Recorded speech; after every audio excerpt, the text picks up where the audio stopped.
नमस्कार प्रणाम जय हिंद फ्रेंड्स। मैं प्रभाकर सर और आप देख रहे हैं Prabhakar academy YouTube channel. Friends, इस वीडियो में हम लोग डिस्कस करेंगे उत्तर प्रदेश बीटीसी परीक्षा प्रश्न पत्र को प्रीवियस ईयर क्वेश्चन पेपर को डिस्कस किया जाए। फ्रेंड्स, प्रथम वर्ष मतलब द्वितीय सेमेस्टर के 2020 के प्रीवियस ईयर क्वेश्चन को फ्रेंड्स जो पंचम प्रश्न पत्र सामाजिक अध्ययन है उसको डिस्कस किया जाए। फ्रेंड्स, ये वीडियो आपके लिए बहुत ही हेल्पफुल होने वाली है। फ्रेंड्स, अगर आप एग्जामिनेशन देने जा रहे हैं बीटीसी सेकेंड सेमेस्टर का तो फ्रेंड्स इसलिए वीडियो को स्किप न करते हुए पूरा देखिएगा और चैनल पे पहली बार विजिट करें चैनल सब्सक्राइब करते हुए बेल आइकन को प्रेस कर लीजिएगा फ्रेंड्स, जिससे कि आपके पास लेटेस्ट अपडेट पहुँचती रहे। फ्रेंड्स, इसके पहले भी वीडियो प्रोवाइड कराई गई है, अगर उसको आपने नहीं देखा है प्रभाकर एकेडमी यूट्यूब चैनल पर प्लेलिस्ट बना दी गई friends BTC second semester all subject PYQ के नाम से, वहाँ से विजिट करके सारे वीडियो को देख लीजिएगा। फ्रेंड्स, क्वेश्चन नंबर फर्स्ट क्या दिया हुआ फ्रेंड्स, बहुविकल्पी प्रश्न का। तराइन का प्रथम युद्ध हुआ, ऑप्शन ए 1191 में, ऑप्शन बी 1197 में, ऑप्शन सी 1192 में, ऑप्शन डी 1994 में। फ्रेंड्स, इसका राइट ऑप्शन होगा ऑप्शन ए 1191 ईस्वी में। राइट ऑप्शन ए होगा फ्रेंड्स। नेक्स्ट, इसके डिस्क्रिप्शन को डिस्कस करते हैं। डिस्क्रिप्शन क्या ध्यान से देखिए फ्रेंड्स। तराइन का प्रथम युद्ध 1191 ईस्वी में पृथ्वीराज चौहान और मोहम्मद गोरी के बीच हुआ था, जिसमें जीत पृथ्वीराज चौहान की हुई थी। नेक्स्ट क्वेश्चन के ऊपर करते क्वेश्चन नंबर सेकंड। गुलाम वंश का प्रथम सुल्तान था, option A Iltutmish, option B Balban, option C Qutubuddin Aibak, option D Razia Sultana. तो फ्रेंड्स, इसका राइट ऑप्शन होगा option C Qutubuddin Aibak. Right option C होगा फ्रेंड्स। नेक्स्ट, इसके डिस्क्रिप्शन को डिस्कस करते हैं। डिस्क्रिप्शन क्या ध्यान से देखिएगा फ्रेंड्स। 1206 ईस्वी में महमूद गौरी की मृत्यु के बाद कुतुबुद्दीन ऐबक दिल्ली के सिंहासन पर बैठा। इसी के साथ भारत में पहली बार गुलाम वंश की स्थापना हुई। नेक्स्ट क्वेश्चन को प्रश्न करते क्वेश्चन नंबर थर्ड। विश्व की सबसे लंबी नदी है, ऑप्शन ए राइन नदी, ऑप्शन मिसिसिपी, ऑप्शन सी नील और ऑप्शन डी वांगहो। फ्रेंड्स, इसका राइट ऑप्शन होगा ऑप्शन सी नील नदी विश्व की सबसे लंबी नदी है। फ्रेंड्स, नेक्स्ट, इसके डिस्क्रिप्शन को डिस्कस करते। डिस्क्रिप्शन क्या ध्यान देखिएगा फ्रेंड्स। दुनिया की सबसे लंबी नदी नॉर्थ ईस्ट अफ्रीका में बहने वाली नील नदी है। इसकी लंबाई 6650 किलोमीटर है। नेक्स्ट क्वेश्चन के ऊपर सीखते हैं क्वेश्चन नंबर 4। सक्रिय ज्वालामुखी का उदाहरण है, option A Popa, option B Vesuvius, option C Fujiyama, option D Stromboli. Friends, इसका राइट ऑप्शन होगा ऑप्शन डी स्ट्रोम्बोली। क्या होगा friends? Right option D Stromboli होगा फ्रेंड्स। नेक्स्ट, इसके डिस्क्रिप्शन को डिस्कस करते। डिस्क्रिप्शन का ध्यान देखिएगा फ्रेंड्स। सक्रिय ज्वालामुखी यदि वर्तमान समय में भी ज्वालामुखी विस्फोट नियमित रूप से होते हैं तो ऐसे ज्वालामुखियों को सक्रिय ज्वालामुखी कहा जाता है। उदाहरण, जापान में माउंट फ्यूजियामा, भूमध्य सागर में माउंट स्ट्रोम्बोली, ये सब क्या सक्रिय ज्वालामुखी है। नेक्स्ट क्वेश्चन के ऊपर करते क्वेश्चन नंबर 5। समानता का अधिकार किस अनुच्छेद में वर्णित है? ऑप्शन ए अनुच्छेद 19 से 22, ऑप्शन बी अनुच्छेद 14 से 18, ऑप्शन सी अनुच्छेद 6 से 12, ऑप्शन डी अनुच्छेद 16 से 18। फ्रेंड्स, इसका राइट ऑप्शन होगा ऑप्शन बी अनुच्छेद 14 से 18। राइट ऑप्शन बी होगा फ्रेंड्स। नेक्स्ट, इसके डिस्क्रिप्शन को डिस्कस करते। डिस्क्रिप्शन का ध्यान देखिएगा फ्रेंड्स। समानता का अधिकार सभी व्यक्तियों के साथ अवसर, रोजगार, पदोन्नति आदि के मामलों में समान व्यवहार को संदर्भित करता है, चाहे उनकी जाति, धर्म, लिंग या जन्म स्थान कुछ भी हो। समानता का अधिकार अनुच्छेद 14 से 18 को कहा गया है। नेक्स्ट क्वेश्चन का प्रश्न करते हैं क्वेश्चन नंबर 6। अजमेर में किस सूफी संत की दरगाह है? Option A Khwaja Nizamuddin Auliya, option B Khwaja Moinuddin Chishti, option C Qutubuddin Bakhtiyar Kaki, option D Khwaja Salim Chishti. तो फ्रेंड्स, इसका राइट ऑप्शन होगा option B Khwaja Moinuddin Chishti. Right option B होगा फ्रेंड्स। नेक्स्ट, इसके डिस्क्रिप्शन को डिस्कस करते हैं, ध्यान देखिएगा फ्रेंड्स। डिस्क्रिप्शन क्या फ्रेंड्स। अजमेर शरीफ दरगाह भारत के राजस्थान राज्य के अजमेर नगर में स्थित प्रसिद्ध सूफी ख्वाजा मोइनुद्दीन चिश्ती की दरगाह है, जिसमें उनका मकबरा स्थित है। फ्रेंड्स, नेक्स्ट क्वेश्चन के प्रश्न करते क्वेश्चन नंबर 7। बैंक ड्राफ्ट है, ऑप्शन ए शाक मुद्रा, ऑप्शन बी वास्तविक मुद्रा, ऑप्शन सी प्रतिनिधि पत्र मुद्रा, ऑप्शन डी परिवर्तनशील मुद्रा। तो फ्रेंड्स, इसका राइट ऑप्शन होगा ऑप्शन डी परिवर्तनशील पत्र मुद्रा। राइट ऑप्शन डी होगा फ्रेंड्स। नेक्स्ट, इसके डिस्क्रिप्शन को डिस्कस करते। डिस्क्रिप्शन क्या है ध्यान देखिए फ्रेंड्स। बैंक ड्राफ्ट है परिवर्तनशील पत्र मुद्रा। ड्राफ्ट बैंक द्वारा बनाया जाता है और इसमें प्राप्तकर्ता का नाम और राशि शामिल होता है। राशि शामिल होता है। नेक्स्ट क्वेश्चन के ऊपर सीखते क्वेश्चन नंबर 8, महमूद गजनवी ने सोमनाथ के मंदिर पर कब आक्रमण किया? ऑप्शन ए 1020 से 121, ऑप्शन बी 1023 से 124, ऑप्शन सी 1022 से 23, ऑप्शन डी 1025 से 26। तो फ्रेंड्स इसका राइट ऑप्शन होगा ऑप्शन डी 1025 से 26। राइट ऑप्शन डी होगा फ्रेंड्स। नेक्स्ट इसके डिस्क्रिप्शन को डिस्कस करते हैं। डिस्क्रिप्शन क्या है ध्यान देखिए फ्रेंड्स। 1025 से 26 ईस्वी में महमूद गजनवी ने सोमनाथ मंदिर पर हमला करके इस ऐतिहासिक धरोहर को नष्ट कर दिया था। नेक्स्ट क्वेश्चन के ऊपर सीखते question number 9, grand trunk road का निर्माण किस शासक ने करवाया था? Option A Akbar, option B Sher Shah Suri, option C Sheikh Afghan Ahmad, option D Nadir Shah. तो फ्रेंड्स इसका राइट ऑप्शन होगा ऑप्शन बी शेरशाह सूरी। क्या होगा friends? Right option B Sher Shah Suri ने ग्रांड ट्रंक रोड का बनवाया था फ्रेंड्स। नेक्स्ट इसके डिस्क्रिप्शन को डिस्कस करते हैं। डिस्क्रिप्शन क्या है ध्यान देखिएगा फ्रेंड्स। ग्रांड ट्रंक रोड का निर्माण 16वीं शताब्दी के शासक शेरशाह सूरी ने करवाया था। इसे सड़क ए आजम के नाम से भी जाना जाता है। इस रोड का निर्माण शेरशाह सूरी ने करवाया था। नेक्स्ट क्वेश्चन का प्रति करते क्वेश्चन नंबर 10, भारत का नेपोलियन किसे कहा जाता है? Option A Chandragupta Maurya, option B Samudragupta, option C Ashok महान, ऑप्शन डी चंद्रगुप्त द्वितीय विक्रमादित्य। फ्रेंड्स इसका राइट ऑप्शन होगा ऑप्शन बी समुद्रगुप्त। क्या होगा friends? Right option B Samudragupta को भारत का नेपोलियन कहा जाता है। नेक्स्ट इसके डिस्क्रिप्शन को डिस्कस करते हैं। डिस्क्रिप्शन क्या है ध्यान देखिएगा फ्रेंड्स। भारत का नेपोलियन समुद्रगुप्त को कहा जाता है। सबसे पहले B.S. स्मिथ द्वारा समुद्रगुप्त को भारत के नेपोलियन की संज्ञा दी गई थी। नेक्स्ट क्वेश्चन का प्रश्न करते क्वेश्चन नंबर 11, वायुमंडल में सबसे अधिक किस गैस का प्रतिशत है? Option A carbon, option B oxygen, option C nitrogen, option D hydrogen. तो फ्रेंड्स इसका राइट ऑप्शन होगा ऑप्शन सी नाइट्रोजन। क्या होगा friends? Right option C nitrogen होगा फ्रेंड्स। नेक्स्ट इसके डिस्क्रिप्शन को डिस्कस करते हैं। डिस्क्रिप्शन क्या ध्यान देखिए फ्रेंड्स। वायुमंडल में नाइट्रोजन गैस का प्रतिशत सर्वाधिक 78.08% है। नाइट्रोजन पृथ्वी के वायुमंडल में सबसे प्रचुर मात्रा में पाई जाने वाली गैस है। नेक्स्ट क्वेश्चन का प्रश्न करते हैं ध्यान से देखिएगा फ्रेंड्स। क्वेश्चन नंबर 12 क्या फ्रेंड्स, निम्नलिखित में से कौन रूपांतरित चट्टानों का उदाहरण नहीं है? ऑप्शन ए संगमरमर, option B slate, option C quartz, option D granite. Friends इसका राइट ऑप्शन होगा ऑप्शन डी ग्रेनाइट। क्या होगा friends? Right option D granite होगा फ्रेंड्स। नेक्स्ट इसके डिस्क्रिप्शन को डिस्कस करते हैं। डिस्क्रिप्शन क्या ध्यान देखिए फ्रेंड्स। ग्रेनाइट रूपांतरित चट्टान का उदाहरण नहीं है, यह आग्नेय चट्टानों की श्रेणी में आता है। नेक्स्ट क्वेश्चन का प्रश्न करते हैं क्वेश्चन नंबर 13, मोहम्मद बिन तुगलक अपनी राजधानी दिल्ली से ले गया। Option A Daulatabad, option B Kannauj, option C Kalinjar, option D Lahore. तो फ्रेंड्स इसका राइट ऑप्शन होगा ऑप्शन ए दौलताबाद ले गया। कहाँ पे ले गया? राइट ऑप्शन दौलताबाद ले गया। नेक्स्ट इसके डिस्क्रिप्शन को डिस्कस करते हैं। डिस्क्रिप्शन क्या है ध्यान देखिए फ्रेंड्स।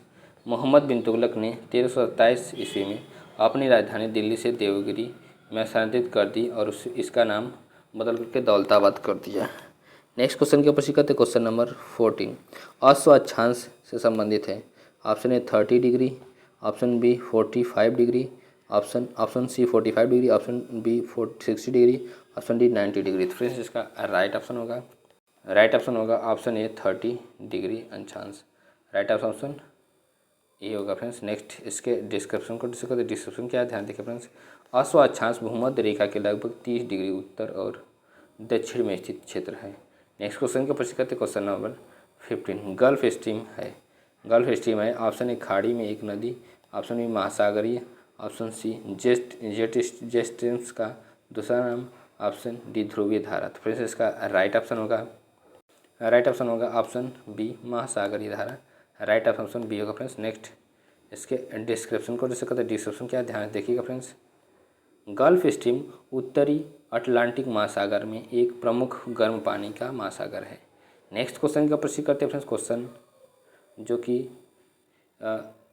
अति लघु उत्तरीय प्रश्न है। क्या फ्रेंड्स? अति लघु उत्तरीय प्रश्न। क्वेश्चन नंबर 16 क्या है, मौर्य साम्राज्य का अंतिम शासक कौन था? आंसर क्या है ध्यान देखिएगा फ्रेंड्स। मौर्य साम्राज्य का अंतिम शासक बृहद्रथ था, जिसने 187 से 180 ईसा पूर्व तक शासन किया था। बृहद्रथ की हत्या उनके सेनापति पुष्यमित्र शुंग ने की थी, जिसके बाद मौर्य वंश का अंत और शुंग साम्राज्य का आरंभ हुआ था। नेक्स्ट क्वेश्चन का प्रश्न करते क्वेश्चन नंबर 17 दशावतार मंदिर कहाँ स्थित है? आंसर क्या है? दशावतार मंदिर उत्तर प्रदेश के ललितपुर जिले के देवगढ़ में स्थित है। इस मंदिर का निर्माण सन 500 ईस्वी में किया गया था। इस मंदिर में सुंदर नक्काशी के जरिए भगवान विष्णु के 10 अवतारों की कहानी बताई गई है, इसलिए इसे 10 अवतार मंदिर कहा जाता है। नेक्स्ट क्वेश्चन का प्रश्न करते क्वेश्चन नंबर 18। तुगलक वंश का संस्थापक कौन था? आंसर क्या, ध्यान देखिएगा फ्रेंड्स। तुगलक वंश का संस्थापक गयासुद्दीन तुगलक था। तुगलक वंश की स्थापना 1320 ईस्वी में गाजी मलिक ने गयासुद्दीन तुगलक की उपाधि धारण करके की थी। नेक्स्ट क्वेश्चन का प्रश्न करते क्वेश्चन नंबर 19। क्वेश्चन नंबर 19 क्या फ्रेंड्स, कबीर दास का जन्म कहाँ हुआ था? आंसर क्या, ध्यान देखिए फ्रेंड्स। कबीर दास का जन्म 14वीं शताब्दी में काशी वर्तमान समय में वाराणसी में हुआ था। एक मान्यता के अनुसार उनका अवतरण 1398 संवत 1455 में ज्येष्ठ मास की पूर्णिमा की ब्रह्म मुहूर्त के समय हुआ था। क्वेश्चन नंबर 20 क्या फ्रेंड्स, चट्टानें कितने प्रकार की होती है फ्रेंड्स? तो आंसर क्या, ध्यान देखिए फ्रेंड्स। चट्टानें के प्रकार, सामान्यतः चट्टानें 3 प्रकार की होती हैं, आग्नेय चट्टानें, अवसादी चट्टानें, रूपांतरित चट्टानें। नेक्स्ट क्वेश्चन का प्रश्न करते क्वेश्चन नंबर 21। राष्ट्रीय उपभोक्ता दिवस कब मनाया जाता है?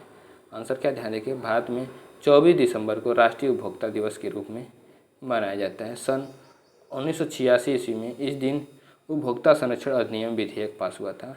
नेक्स्ट क्वेश्चन का प्रश्न करते क्वेश्चन सेकेंड 22। हरित क्रांति किससे संबंधित है? आंसर क्या, ध्यान देखिए फ्रेंड्स। हरित क्रांति का संबंध चावल और गेहूं की फसल से है। खेती से जुड़ी क्रांति को हरित क्रांति कहते हैं। हरित क्रांति का जनक नॉर्मन बोरलॉग को माना जाता है और भारत में हरित क्रांति के पिता वैज्ञानिक MS स्वामीनाथन को कहा जाता है। नेक्स्ट क्वेश्चन का प्रश्न करते क्वेश्चन नंबर 23। ज्वार भाटा कब आता है? आंसर क्या, ध्यान देखिएगा फ्रेंड्स। ज्वार भाटा धरती पर स्थित सागरों महासागरों के जल स्तर का सामान्य स्तर से ऊपर उठना तथा ज्वार नीचे गिरना भाटा कहलाता है। ज्वार भाटा पूर्णिमा के दिन आता है। पृथ्वी, चंद्रमा और सूर्य की पारस्परिक गुरुत्वाकर्षण शक्ति की क्रियाशीलता ही ज्वार भाटा की उत्पत्ति का प्रमुख कारण है। नेक्स्ट क्वेश्चन का प्रश्न करते क्वेश्चन नंबर 24। जीवमंडल की परिभाषा दीजिए। जीवमंडल पृथ्वी का वह पूरा क्षेत्र जिस पर समस्त प्रकार के जीव, जंतुओं, पौधों, सूक्ष्म जीवों आदि का जीवन संभव हो सकता है, जैवमंडल कहलाता है। नेक्स्ट क्वेश्चन का प्रश्न करते क्वेश्चन नंबर 25। सेल कितने प्रकार के होते हैं? तो भूप्रकृति की संरचना जिन तत्वों से हुई है उन्हें सेल या चट्टान कहते हैं। सेल के 3 प्रकार के होते हैं, आग्नेय सेल, इग्नियस रॉक्स, ग्रेनाइट, अभ्रक और क्वार्ट्ज। अवसादी सेल सेडिमेंट्री रॉक, सेधा नमक, पत्थर, चूना और चूना पत्थर से बना होते हैं। रूपांतरित चट्टान क्या है? मेटामॉर्फिक रॉक्स, संगमरमर, क्वार्टजाइट और स्लेट से। नेक्स्ट क्वेश्चन का प्रश्न करते क्वेश्चन नंबर 26। सूर्य ग्रहण क्या है? सूर्य ग्रहण आंसर क्या है? जब सूर्य और पृथ्वी के मध्य चंद्रमा आ जाता है तो इस घटना को सूर्य ग्रहण कहते हैं। इस दौरान चंद्रमा सूर्य की रोशनी को पृथ्वी की सतह पर पहुंचने से रोकता है। सूर्य ग्रहण की घटना अमावस्या के चरण में होता है। एक वर्ष में अधिकतम 5 सूर्य ग्रहण देखने को मिलते हैं। इस घटना के दौरान पृथ्वी से चंद्रमा की दूरी के आधार पर विभिन्न प्रकार के सूर्य ग्रहण को देखा जा सकता है। नेक्स्ट क्वेश्चन का प्रश्न करते हैं, ध्यान देखिएगा फ्रेंड्स। आंशिक सूर्य ग्रहण, वलयाकार सूर्य ग्रहण, संपूर्ण सूर्य ग्रहण, हाइब्रिड सूर्य ग्रहण। चंद्र ग्रहण क्या होता है फ्रेंड्स? जब सूर्य तथा चंद्रमा के बीच पृथ्वी आती है तो चंद्र ग्रहण होता है। चंद्र ग्रहण पूर्णिमा के दिन होता है। नेक्स्ट क्वेश्चन का प्रश्न करते हैं क्वेश्चन नंबर 27। विजयनगर साम्राज्य का संक्षिप्त वर्णन कीजिए फ्रेंड्स। तो आंसर क्या है, ध्यान देखिए फ्रेंड्स। विजयनगर साम्राज्य जो कि दक्षिण भारत का एक शक्तिशाली साम्राज्य था, इसकी स्थापना 2 भाइयों राजकुमार हरिहर और बुक्का द्वारा 1336 ईस्वी में की गई। जल्द ही उन्होंने अपने राज्य का विस्तार उत्तर दिशा में कृष्णा नदी तथा दक्षिण में कावेरी नदी के बीच वाले क्षेत्र पर कर लिया और इस पूरे क्षेत्र पर अपना राज्य स्थापित कर लिया फ्रेंड्स। नेक्स्ट क्वेश्चन के प्रश्न करते हैं क्वेश्चन नंबर 28। क्वेश्चन नंबर 28 क्या फ्रेंड्स? नागरिकता किस अनुच्छेद से संबंधित है फ्रेंड्स? तो आंसर क्या है, ध्यान देखिए फ्रेंड्स। नागरिकता से संबंधित प्रावधानों को भारत के संविधान के 2 भाग के अनुच्छेद 5 से 11 में दिया गया। 26 जनवरी 1950 और 1 जुलाई 1987 के बीच भारत में पैदा हुए सभी व्यक्तियों को अपने माता पिता की राष्ट्रीयता प्राप्त हुई है। नेक्स्ट क्वेश्चन का प्रश्न करते हैं क्वेश्चन नंबर 29। खिलजी वंश के 2 शासकों के नाम बताइए फ्रेंड्स। तो आंसर क्या, ध्यान देखिए फ्रेंड्स। खिलजी वंश के खिलजी राजवंश दूसरा राजवंश था जिसमें 1290 और 1320 के बीच लगभग 3 दशकों तक भारतीय उपमहाद्वीप के बड़े हिस्से को कवर करते हुए दिल्ली सल्तनत पर शासन किया था। यह जलालुद्दीन फिरोज खिलजी द्वारा स्थापित था। खिलजी वंश के 2 शासकों के नाम क्या है? तो जलालुद्दीन खिलजी और अलाउद्दीन खिलजी। नेक्स्ट क्वेश्चन का प्रश्न करते हैं, क्वेश्चन नंबर 30। क्वेश्चन नंबर 30 क्या फ्रेंड्स? अस्थाई पवन किसे कहते हैं? अस्थाई पवन, यह पवन हमेशा निश्चित दिशा में चलती है। यह पृथ्वी की घूर्णन गति के कारण उत्पन्न होती है। यह अधिक दाब से निम्न दाब की ओर चलती है। नेक्स्ट क्वेश्चन का प्रश्न करते हैं, क्वेश्चन नंबर 31, जो कि लघु उत्तरीय प्रश्न रहेगा। आग्नेय शैल की विशेषताएं बताइए। आंसर क्या है फ्रेंड्स? आग्नेय शैल, जो शैल गर्म व तरल चट्टान पदार्थों के ठंडा होने से ठोस हो गई हो, चंद्र अर्थात मैग्मा के धीरे धीरे ठंडा होने से निर्मित हुई है, आग्नेय शैल कहलाते हैं। आग्नेय शैल की परिभाषाएं क्या है? ध्यान देखिएगा। इन चट्टानों का निर्माण ज्वालामुखी से निकले गर्म एवं तप्त मैग्मा से होता है। नेक्स्ट पॉइंट क्या फ्रेंड्स?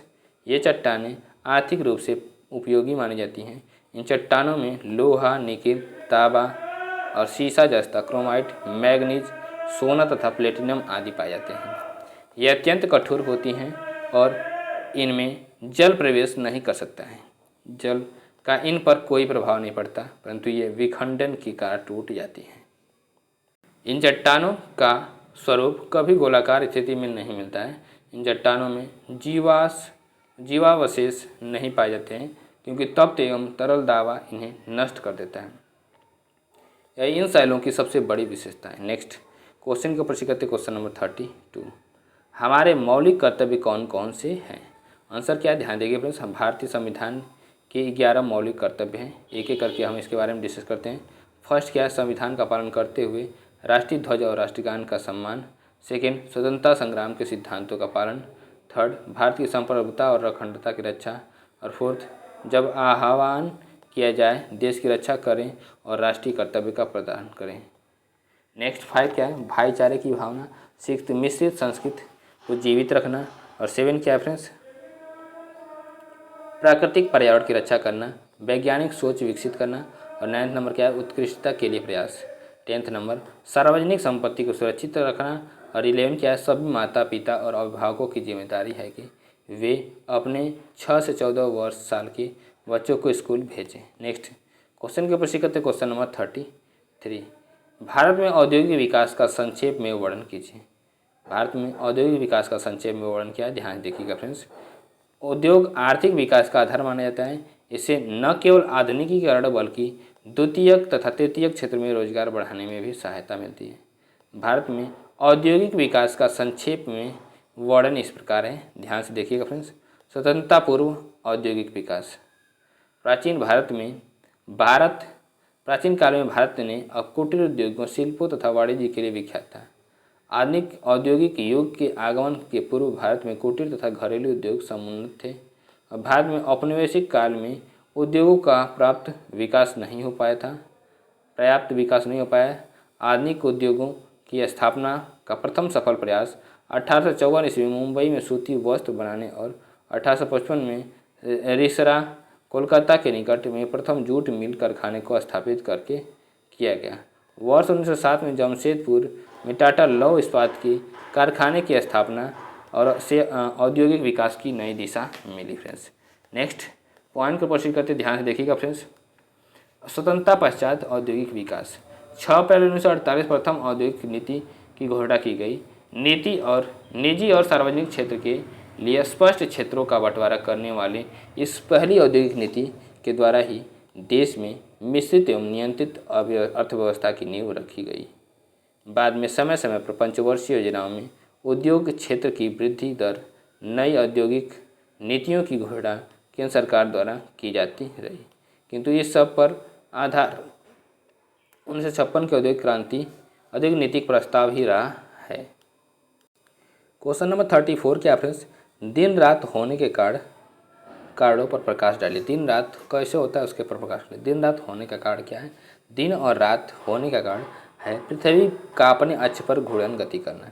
अर्थात पृथ्वी खुद का चक्कर लगाती है, जिसकी वजह से दिन और रात होते हैं। पृथ्वी का जो भाग सूर्य के सामने पड़ता है वहाँ दिन होता है तथा पृथ्वी का जो भाग सूर्य के विपरीत दिशा में होता है वहाँ रात होती है।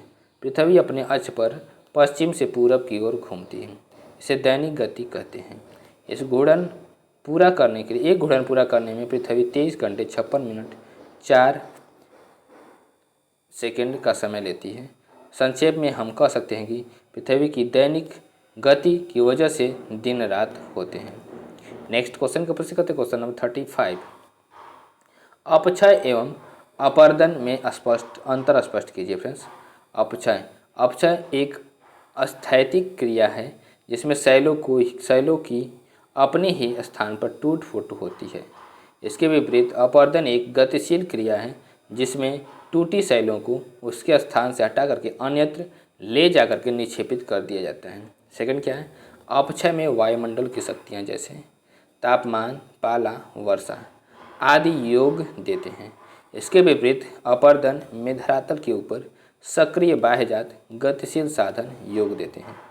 नेक्स्ट है, अपक्षय एक पूर्ववर्ती क्रिया है जो बाद में अपर्दन क्रिया को सरल बनाती है, किंतु चट्टानों के अपक्षय के लिए अपर्दन की कोई भूमिका नहीं होती है।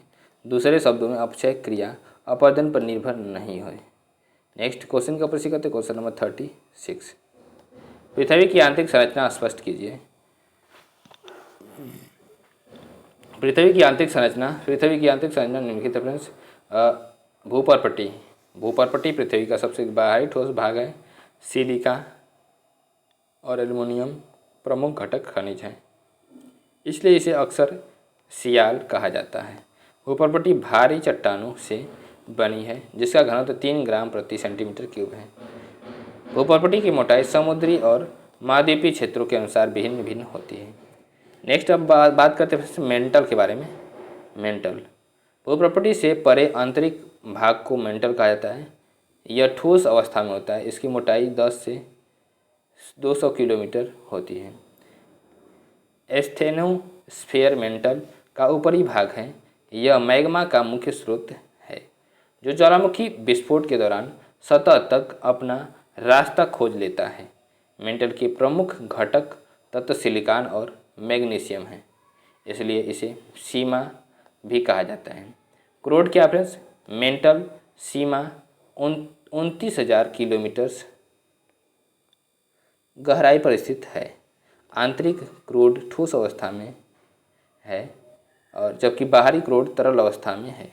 क्रोड बहुत भारी सामग्री से बना है जो ज़्यादातर निकिल और लोहे से बना है, इसलिए इसे नीफे पदार्थ भी कहा जाता है। नेक्स्ट क्वेश्चन को प्रश्न करते, क्वेश्चन नंबर 37। गुरुत्वाकर्षण की विशेषता बताइए फ्रेंड्स। गुप्त काल की विशेषता किसकी? गुप्त काल की विशेषता बताना है। गुप्त काल सांस्कृतिक विकास को भारत के स्वर्ण काल के रूप में जाना जाता था। इसे सर्वोच्च और सबसे उत्कृष्ट समयों में से एक माना जाता था। गुप्त राजाओं ने संस्कृत साहित्य का संरक्षण किया। उन्होंने उदारपूर्वक संस्कृत के विद्वानों और कवियों की मदद की। गुप्त काल को भारतीय इतिहास का स्वर्ण युग माना जाता है। इसे भारतीय संस्कृत के प्रचार प्रसार, धार्मिक सहिष्णुता, आर्थिक समृद्धि तथा शासन व्यवस्था की स्थापना काल के रूप में जाना जाता है। मूर्ति कला के क्षेत्र में देखें तो गुप्त काल में भरहुत, अमरावती, सांची तथा मथुरा कला की मूर्तियां में कुषाणकालीन प्रतीकों तथा प्रारंभिक मध्यकालीन की नग्नता के मध्य अच्छे संश्लेषण तथा जीवंतता का श्रेष्ठ उदाहरण प्रस्तुत करती है। चित्रकला के क्षेत्र में अजंता एक और कालिदास ने मेघदूत, ऋतु संहार तथा अभिज्ञान शाकुंतलम की रचना की थी। विज्ञान एवं प्रौद्योगिकी में आर्यभट्ट ने जहां एक और पृथ्वी की त्रिज्या की गणना की और सूर्य केंद्रित ब्रह्मांड का सिद्धांत दिया, वहीं दूसरी ओर बराहमिहिर ने चंद्र की शुरुआत की। गुप्त काल में विज्ञान प्रौद्योगिकी से लेकर के साहित्य, स्थापत्य तथा मूर्ति कला के क्षेत्र में नए प्रतिमानों की स्थापना की गई, जिससे यह काल भारतीय इतिहास में स्वर्ण युग के रूप में जाना गया। क्वेश्चन का प्रश्न करते, क्वेश्चन नंबर 38। वायुमंडल का संगठन स्पष्ट कीजिए फ्रेंड्स। वायुमंडल का संगठन वायुमंडल के चारों ओर सैकड़ों किलोमीटर की मोटाई में लपेटने वाले गैसीय आवरण को वायुमंडल कहते हैं। वायुमंडल में विभिन्न गैसों का मिश्रण है जो पृथ्वी के चारों ओर घेरे हुए। पृथ्वी तल पर शुष्क वायु का औसत संगठन इस प्रकार से है, क्या है ध्यान से देखिएगा फ्रेंड्स। गैस नाइट्रोजन कितना है तो 78%, ऑक्सीजन 20%, आर्गन 0.93%, कार्बन 0.03%, नियान 0.00018 और हाइड्रोजन 0.0001% और हीलियम 0.000524% और क्या क्रिप्टॉन 0.001%, जेनान 0.000008%, ओजोन 0.0000001%, मेथेन अल्प मात्रा में है फ्रेंड्स। नेक्स्ट क्वेश्चन के ऊपर करते हैं, क्वेश्चन नंबर 39। भारत की मौद्रिक नीति स्पष्ट कीजिए फ्रेंड्स। आंसर क्या है ध्यान देखिए फ्रेंड्स। भारत की मौद्रिक नीति का क्रियान्वयन भारतीय रिजर्व बैंक द्वारा किया जाता है। मौद्रिक नीति एक ऐसी नीति होती है जिसके माध्यम से किसी देश का मौद्रिक प्राधिकरण, खासकर उस देश की सेंट्रल बैंक, उस देश की अर्थव्यवस्था के अंदर ब्याज की दरों के नियंत्रण के माध्यम से मुद्रा की पूर्ति को नियमित और नियंत्रित करता है, ताकि वस्तुओं के दामों में बढ़ोतरी से बचा जा सके और अर्थव्यवस्था को विकास की तरफ अग्रसर किया जा सके। भारत की मौद्रिक नीति के उद्देश्य क्या है ध्यान से देखिएगा फ्रेंड्स। मूल्य स्थिरता। क्या है? मूल्य स्थिरता। मूल्य स्थिरता की आवश्यकता आर्थिक विकास के साथ साथ मूल्यों के बढ़ने की गति के ऊपर विराम लगने के लिए अत्यंत जरूरी होता है। नेक्स्ट पॉइंट क्या फ्रेंड्स? स्थिर निवेश का संवर्धन। गैर जरूरी और निश्चित निवेश को सीमित करके निवेश की उत्पादकता को बढ़ाने के लिए योजना बनाना है। नेक्स्ट पॉइंट क्या फ्रेंड्स? माल की पूर्ति पर प्रतिबंध। इस रणनीति से के तहत कई कार्य किए गए हैं, जैसे सामानों की स्टॉक होने से बचना और संगठन के अंतर्गत सुस्त मुद्रा को रोकना। फोर्थ क्या है? कठोरता को कम करना। यह अधिक प्रतिस्पर्धी माहौल और विविधीकरण को प्रोत्साहित करता है। नंबर 5 क्या फ्रेंड्स? ऋण का समान वितरण। रिजर्व बैंक की नीति के अंतर्गत अर्थव्यवस्था के सभी क्षेत्रों को समान लाभ का अवसर उपलब्ध कराया जाना चाहिए। नेक्स्ट क्वेश्चन का प्रश्न करते क्वेश्चन नंबर 40, जो कि इस वीडियो का लास्ट क्वेश्चन रहेगा फ्रेंड्स। उसके साथ साथ इस पेपर का भी लास्ट क्वेश्चन रहेगा फ्रेंड्स।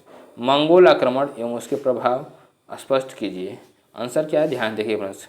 मंगोल साम्राज्य ने सन 1221 से लेकर के 1327 तक भारतीय उपमहाद्वीप पर कई आक्रमण किए। 1221 शताब्दी में मंगोलों के नेता चंगेज खान के नाम से लोकप्रिय तेमुजिन ने मध्य एशिया पर आक्रमण करना शुरू कर दिया और ख्वारिज़्म साम्राज्य को नष्ट कर दिया। मंगोलों के प्रभाव क्या है ध्यान देखिए फ्रेंड्स। मंगोलों के आक्रमणों को रोकने में व्यस्त रहने के कारण सुल्तान प्रशासकीय कार्यों के प्रति जागरूक न रह सके। नेक्स्ट पॉइंट के प्रश्न करते ध्यान देखिएगा फ्रेंड्स। सुल्तानों को विवश होकर के दमन नीति का आश्रय लेना पड़ा था और जिसके कारण प्रजा सुल्तानों से अप्रसन्न रही। कुछ सुल्तानों ने सीमा नीति की उपेक्षा भी की थी, जिसमें मंगोलों के आक्रमण निरंतर जारी रही और विद्रोहों की भी अधिकता रही। इतनी ही नहीं, एक सुल्तान की मृत्यु पर दूसरे सुल्तान का सिंहासन आरोहण तलवार के द्वारा ही संभव था। इन कारणों से मंगोलों को भारतीय आक्रमणों के समय कभी कभी अपार सफलता मिलती थी, जो पूर्वी आक्रमण के लिए प्रेरणा देती थी। फ्रेंड्स, वीडियो को हम यहीं पे एंड करते हैं। वीडियो को देखने के लिए बहुत बहुत धन्यवाद और चैनल पे पहली बार विजिट करें, चैनल सब्सक्राइब करते हुए बेल आइकन को प्रेस कर लीजिएगा फ्रेंड्स, जिससे कि आपके पास लेटेस्ट अपडेट पहुंचती रहे फ्रेंड्स। नमस्कार, bye bye, good night friends.